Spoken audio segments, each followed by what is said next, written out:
consideramos que ya es totalmente necesario y urgente revisar el conjunto del Plan General de Ordenación Urbana de Leioa.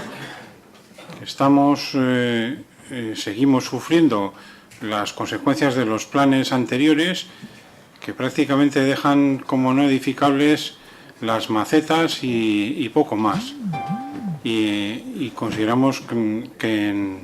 en Leioa ya existen muchos pisos vacíos, como reflejó el informe que se hizo en la legislatura anterior, y pues realmente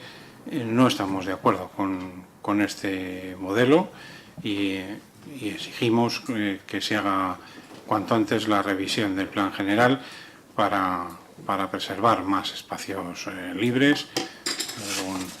Vendrán y todo el mundo tiene lo que está donde tiene el suelo comprado, pues si se lo han puesto como edificable tiene derecho a edificar, pero creemos que no puede seguir esto, esta bola de nieve no puede seguir así.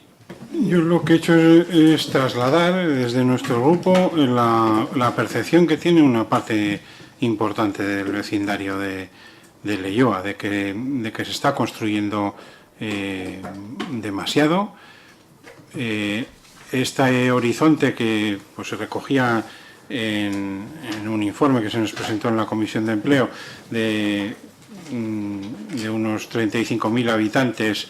en un plazo más bien corto de tiempo, pues genera preocupación sobre si vamos a tener servicios suficientes para todos esos nuevos vecinos y genera preocupación porque lo que eran espacios hasta ahora no edificados